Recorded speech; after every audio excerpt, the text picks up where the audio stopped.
Hey everybody, welcome to the Parkinson's Foundation PD Health at Home Fitness Friday. My name is Zach Guza. I'm the founder of Black Dog Fitness as well as the Parkinson's Gym here in Knoxville, Tennessee. Except the Parkinson's Gym is an online program for people with Parkinson's disease anywhere in the world. If you have internet connection, which I assume you do since you're watching this, you can enjoy Parkinson's specific fitness in the comfort of your own home. But today we're going to talk about one of the most common and most essential elements of society today. And that was it. Oh, this is it too. Sitting down and standing up unassisted. You may not know this if you were able to just sit and stand at will, but those of you who can't or have trouble with it know exactly. Sitting down and being able to stand up unassisted can be the key to your independence, can be the key to quality of life. The day that you sit down and can't stand back up is a pivotal day in your health and your needs and your independence. So what I want to work on today is continuing to be able to stand up. And what I mean by stand up is standing up from a chair. And that means, can you stand up without assistance from someone else, or without assistance from your hands or objects, or without an excruciating groan? That's also key. But that is so big, but it's actually such a simple part of who we are. So there are two parts to standing up, and we're going to have some exercises today working on those two parts. So the two parts are shifting forward, so you get your center of gravity over your feet, and then standing up. Now, looking at it, you'd think, what's the damn hard about that? But it does get difficult. It's made even harder by really, really low chairs where essentially your knees are above your hips, and really deep seats, kind of like one of the couches you get into. Gradually you sink so deep into it, all you see are knees and eyeballs. They're comfortable, but they're very difficult for anybody to get out of, especially if you're hindered by any kind of complications of your knee, of your hip, of your back, of just movement in general. So let's get into this. The very first prerequisite to sitting down, or to standing up, is sitting correctly. So many people just, when they sit, they get into it. Their back is arched, their hips are sucked under, their shoulders are sagged over, and we are here permanently. So the very first part of that is don't do that. Sit straight up and down. Now the optimal chair height is one where your thighs are horizontal, parallel to the floor, so that you have a fighting chance of getting out of the dang chair. So sitting up, if able, scooching yourself to the front edge of your chair. So do that right now. Now the next part is that shift forward. So that is all about, as I mentioned, that shifting of your center of gravity. And often is the most difficult part for people. And that's why we need a help, a little bit of pull, a little bit of shove, something like that. So what we're going to work on is some little exercises you can do to help that full shift of gravity, and there's one of them. So, sitting up tall, right up on the edge of your chair here, I want you to pull your elbows straight back, pull nice and tall, and then push way over as far as you can. Okay, that includes your hip and back. All the way up, push it all the way forward. All the way up, elbows back, like you're trying to touch your elbows together behind you. And then push all the way forward. So you'll start to feel that shift of your weight forward. Push and pull. Push and pull. Maybe a little bit further every time. Push, fingers up, hands up, pull. All right, let's put some effort, some emotion into it, like interpretive dance. Push. And pull it back. One more, push it all the way forward and pull it back. So you might be noticing there's something in there, the rolling of your back. That isn't optimal, but it's a little bit of that exercise, and it is going to be somewhat of the shifting forward that you need. All right, let's work something else. Twisting of that core. So that shift forward is all about core control. So what I want you to do is alternate. One hand back, One hand forward. I call this the little brother. You hold him by the forehead and you threaten to punch him. Back and twist. So this is not just arms going back and forth. I want your full body rotating with this, but directly on top of your spine.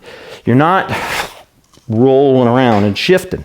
You're just twisting right about the center of your body. Let's get 6, 5, 4, 3, 2, and 1. Oh, that's nice. Ooh, I'm feeling it already. What I call the next exercise is the sitting deadlift. Now, this is the time you want to focus on getting your back, which is the portion between your shoulders and your hips, keeping your back straight. So what you're going to do, hinge from your hips. Imagine that there's a stick running down your back, and you're going to hinge forward, touch the floor, and then stand nice back up. So your arms are just kind of hanging out here. I want you to hinge forward, touch the floor if you can. Don't give up your posture to touch the floor. It's really, really mechanical. It's going to feel kind of awkward. Hinge and stand. You may notice you need to kind of open up your legs to let your guts fall through. Stand all the way back up. Hinge. That sounded disgusting. Please don't eviscerate yourself just to make this exercise. Stand back up. Hinge forward, back up. One more just like this. Hinge and up. Now my clients tell me they can hear me in their head saying, stand all the way up. And this exercise really emphasizes that mantra. So you're going to go with that forward hinge, and then as you sit up, arms out.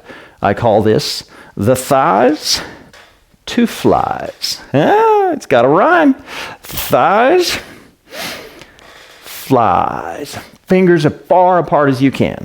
Forward to the floor, open up tall. Forward to the floor, open up tall. Couple more. Forward, up, arms out as straight as you can. Forward, and up. Sweet. All right, what else do we have for these? One of my favorite exercises in the whole world, knee tucks. So much of that shift forward is being able to pull yourself towards your thighs, which is your hip flexor, which is the motion that you need to do this. So you got two options of this. I actually want you to hinge back, kind of lay against the back of your chair there. And you can tuck one and then the other, or if that's just brutal, tuck one at a time. But as tight as you can, and then a full extension. As tight as you can, full extension. Make sure that knee is straight and flex the foot. Bring your toe back towards your face. If able, I want you to do both feet, not at the same time. Alternate. Pull. I guess if you can do both feet at the same time, that's pretty cool. Tuck and tuck. Pulling your knee like you're trying to knock yourself in the face with your knee. 5, 4, 3, staying tall, 2, 1. All right. Making that just a little bit harder. Keep your feet off the floor. The floor is lava. Hands, try not to use your hands if you can. 10, 9, extend, 8, 7, 6, 5, 4, 3, 2, 1. Oh my gosh. Hello, hip flexors. All right. One more little trick you might find useful. Grab a weight. It doesn't have to be a kettlebell. It doesn't have to even be that heavy. But this is something that you may find interestingly helpful, is pressing a weight straight out in front of you. Now, this is 20 pounds. Might be a little heavy. Straight out in front of you to feel that center of gravity change and back. It definitely doesn't have to be this heavy. That was probably a mistake on my part. But what you're going to start to notice is that strength you're using to lean forward is the strength you're going to use to stand up. Oh, my crazy starts to make sense eventually. Forward, back. Forward, back.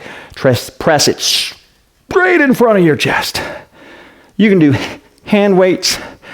You can do a couple cans of beans. Very tolerant cat or dog. Whatever you got. Straight in front of you. One more. Oh boy. And back. So that shifting part, like I said, is all about getting your weight over your feet. But the second part of this is that press away from the floor. So you've got the shift.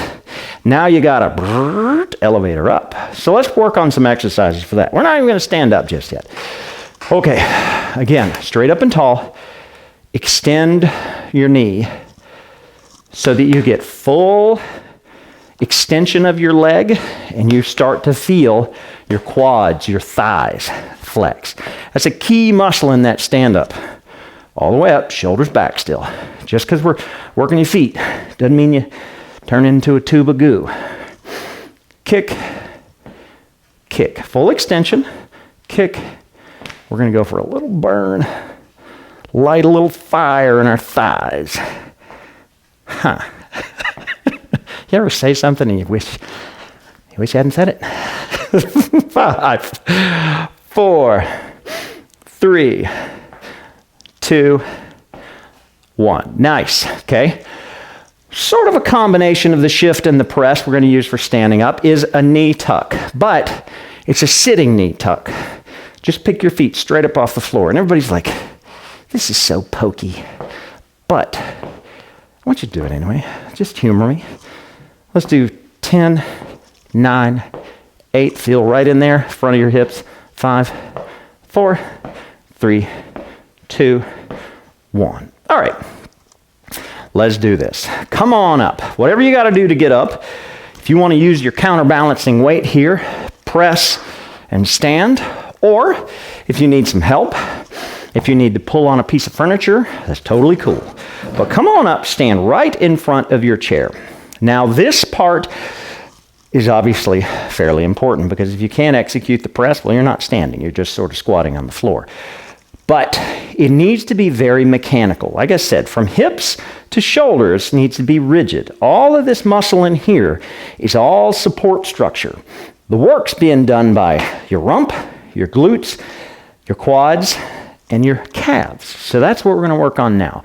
So with that very mechanical, I want you to hinge your butt back as low as you can and then stand right back up. So stick your butt way back there. It's going to feel a little crude, okay? Hinge back just to the point where you feel like you're going to lose control. Down, hands can come forward. There's a little counterbalance to your rump. Get into the habit of coming all the way up.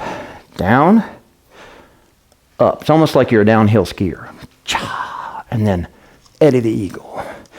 Down, hinge your butt back, up. Always make sure your chair is behind you. One of the keys to sitting down is having a chair all the way up. Then it's just a very controlled fall. All the way up, down as far as you can, controlled, back up. Last one. Even if you're just going this far before you start to feel like you're going to fall through, that's okay. That's as far. Maybe go a little further the next day, and then just a little further the next day. Okay. Oh, let's give our legs a break. Standing up, if you need to, hang on to something for balance. We're just going to come up onto your toes, little calf presses. Nothing to do with cows. You're just going to come up on your toes and set them down. Just the tiniest stop, boop, and down.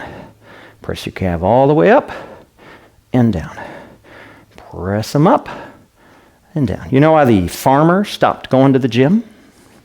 I guess he was a rancher, because it was killing his calves. Press and down. Couple more. Press up and down. Stay tall. Shoulders back. Hips through. All the way up. Down. Couple more. Up. Down. One more. And down. All right. If you have something to hang on to, I'm going to use this like TRX fancy strap thing you got here. But it doesn't have to be. It can be just a chair. It can be a person. It can be the back of a couch. But what I want you to do, especially if you're having trouble maintaining control in your squat all the way down to the seat, is I call these skier squats because it's like you're water skiing. I want you to, from nice and tight up here, sit back, and now you got your hands to help you stand all the way up, okay? Notice how my knees not going anywhere. My hips are setting back. All the way up. Sit it back down, okay? Pull on something or someone. Do not pull them into your lap. Sit down. Pull up like you're water skiing. Up. Back down, full extension. All the way up and down. You could hook like a water ski rope up. Be kind of cool. Be a conversation starter, that's for sure. Down. Why do you have a water ski rope in your living room? Well, let me tell you about it. All right. That is a great way to get used to that hip hinge so that your hips sit back and you always stay under control. So the standing part, shift and stand. The sitting part can be dangerous. This is where I want you to stay totally under control. I've been saying that a lot because I see a lot of chair diving. People go, hey, pretty close.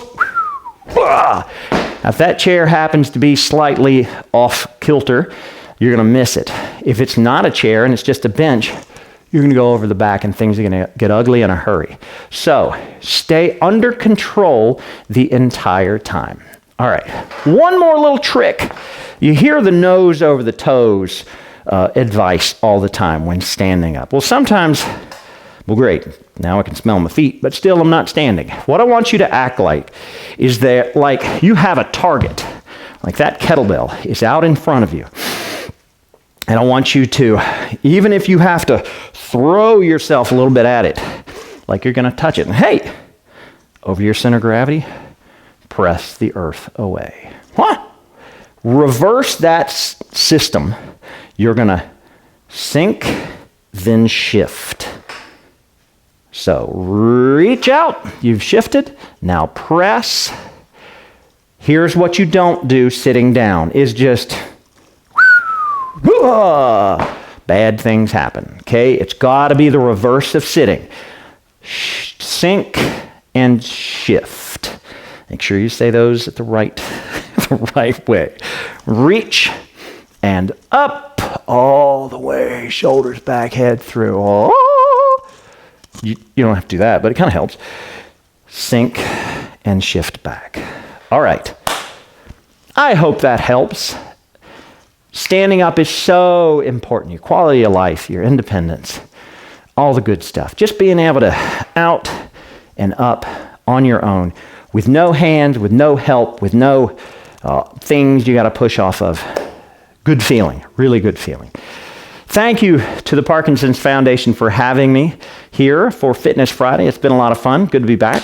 Again, I'm Zach Guza with the Parkinson's Gym online at theparkinsonsgym.com. Or if you're in Knoxville, Tennessee, swing by and see us at Black Dog Fitness. Big thank you to the Parkinson's Foundation for letting me be a part of Fitness Friday.